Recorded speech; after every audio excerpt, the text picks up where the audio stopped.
our ancient land of color and craftsmanship, cloth has been a long-standing symbol of our diversity and creativity. The last century may have brought in big market and industry, but there are yet many pockets around the nation that churn out their own time-tested, carefully woven fabric, which still hold great value in the hearts of Indians and style connoisseurs around the world. We are setting off to explore these fabrics in their places of origin, and as our travel companion we have the compact and versatile Maruti Suzuki Celerio, another representative of Indian ingenuity.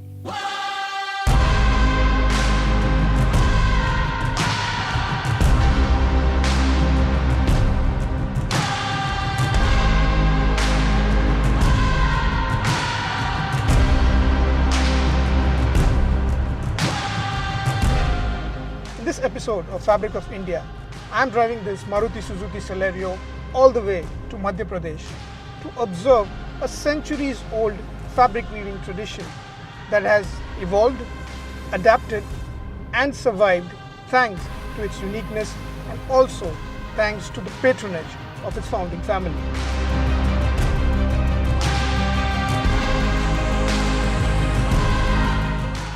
So I've finally driven the Celerio to this historic town of Maheshwar on the banks of river Narmada, where we are going to see the actual process of how this Maheshwari fabric comes to life. I'm sure it's going to be a serene and beautiful process.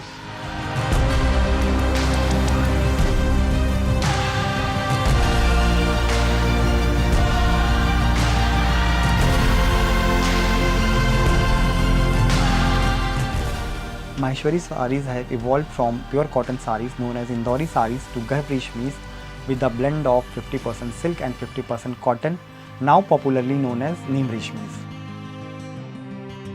The weaving activities are divided into three parts: pre-loom, on-loom and post-loom activity. ये जो loom activity है उसका first part है pre-loom activity. After the procurement of yarns done, opening of warp yarns is done, the process is done on drums, so it's known as drum warping. So twisting in जो जोड़नी होता है उसके बाद warp yarns को segregate किया जाता है warp balls बनाने के लिए. So इस process को हम locally पिंडे फाँकना बोलते हैं. warp balls की तैयारी के बाद webbed yarns को prepare किया जाता है. उसमें हैंग के जो yarns आते हैं उनको चरखे की मदद से bobbins में ट्रांसफ़र किया जाता है जो further shuttles में यूज़ होती हैं weaving के टाइम पे.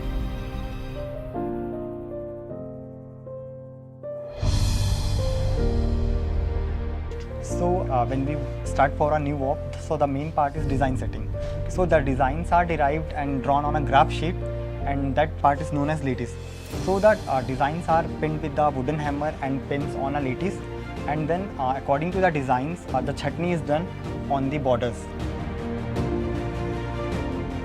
So in Rewa, we use Dobby setup and we use 2 pedal looms as well as 4 pedal looms. It may be hundreds of years old, but when it comes to traditional Indian handlooms, the Maheshwari fabric comes across as one of the most modern and progressive. While some of that has to do with the way the fabric came to life, much of it also has to do with the open and innovative minds of the weavers along the generations. Drive to the heart of India to decode the legendary Maheshwari fabric has been quite a revelation. Now, handloom sounds very simple, but there's a whole lot of innovation and technological advances that go behind it to keep it relevant to the times.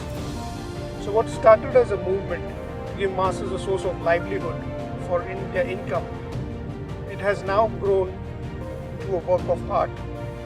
Interestingly, our steed for this journey, the Maruti Suzuki Celerio, has a very similar storyline. Celerio revolutionized everyday driving with the introduction of auto gear shift and the automatic drive feel for all of us. But with this new generation, it also thrives more on aesthetics, features and desirability, attributes that keep it relevant to our times, just like the elegantly beautiful Maheshwari fabric.